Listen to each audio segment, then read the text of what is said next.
Hello, and welcome to Under 1000. My name's Thomas Flower, and each episode I'll read you a new piece of flash fiction.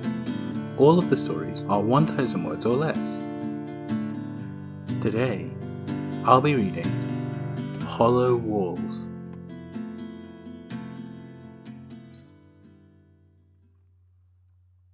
Anya had never been scared of this place.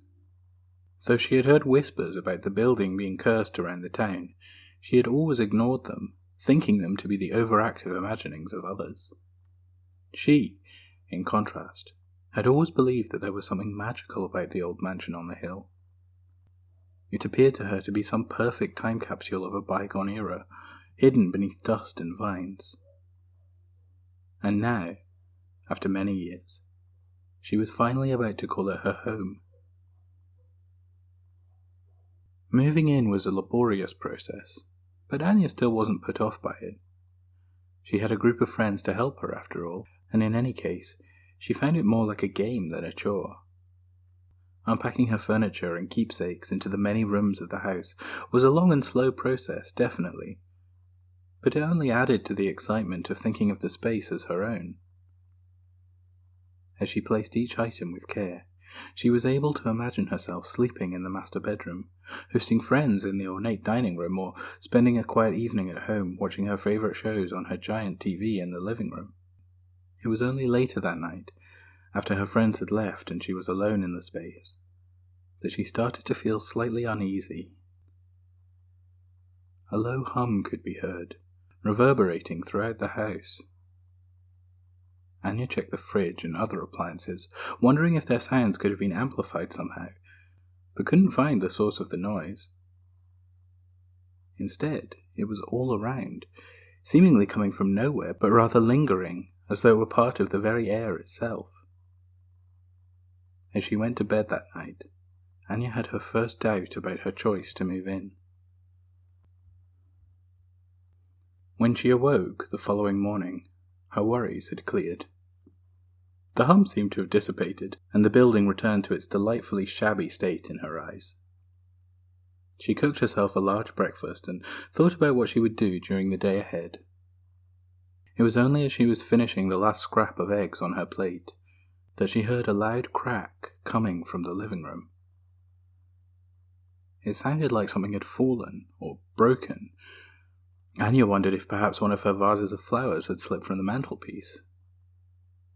Tidying away her plate, she hurried to see what had caused the commotion.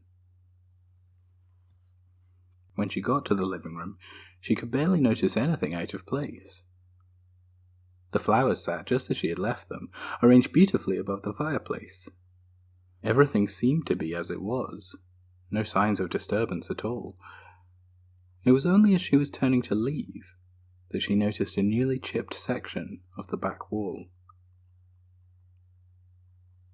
Moving closer to investigate, Anya noticed that some part of the brick and mortar had fallen away, revealing a tiny gap in the otherwise uniformly faded yellow walls.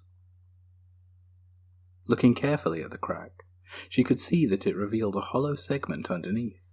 She had never considered the possibility that there might be something hidden behind the walls, and the idea of it now excited and terrified her simultaneously. Placing a finger into the tiny hole, she tried to determine what could be behind there. As she did so, the wall emitted another loud crack, and a few more pieces fell away, exposing an even larger gap. Anya pulled her hand back sharply, yelping a little in surprise. Taking a moment to calm herself, she studied the newly exposed segment carefully. She was able to see into the hollow space between the walls more clearly now, and yet she still could not make out what was underneath. A swirl of colours, rotating and flashing with a light too brilliant for this tired old house, sprang forth as she studied. Anya was confused.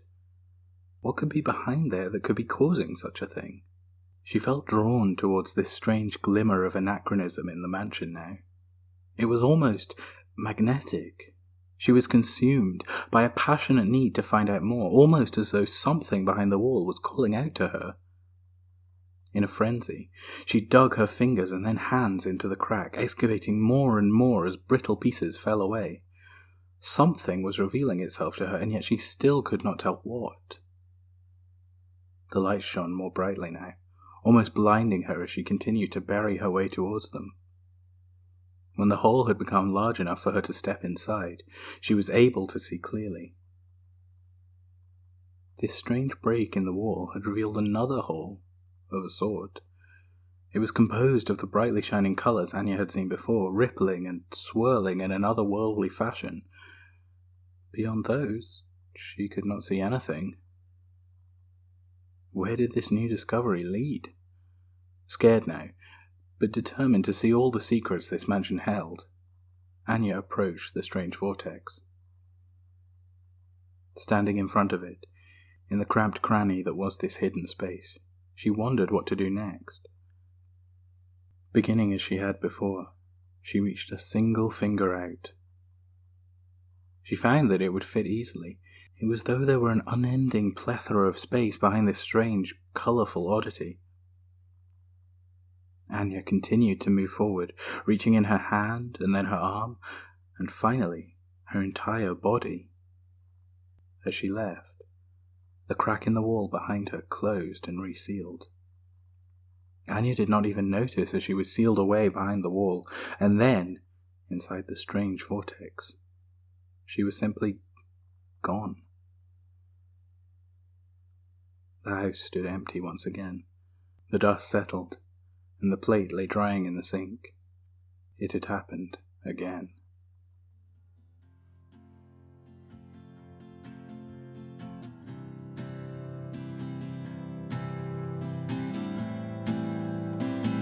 Thank you for listening to Under 1000. I'm your host, Thomas Flower. To follow the show online, look for Under 1000 Pod on Twitter or Facebook, or check out the website at under1000pod.com. If you'd like to support the show on Patreon, go to patreon.com/under1000pod, where you can sign up to read each month's stories in advance, as well as to have a thank you be read during these credits. The theme music is an instrumental version of In Between Days by Nick Tate and the Sharks. To hear the full song and more from the same EP, go to Nick Tate, Nictate, and thesharks.bandcamp.com, or search for them on your favourite streaming platform. I hope you enjoyed this episode, and that you'll join me again next time for some more super short fiction.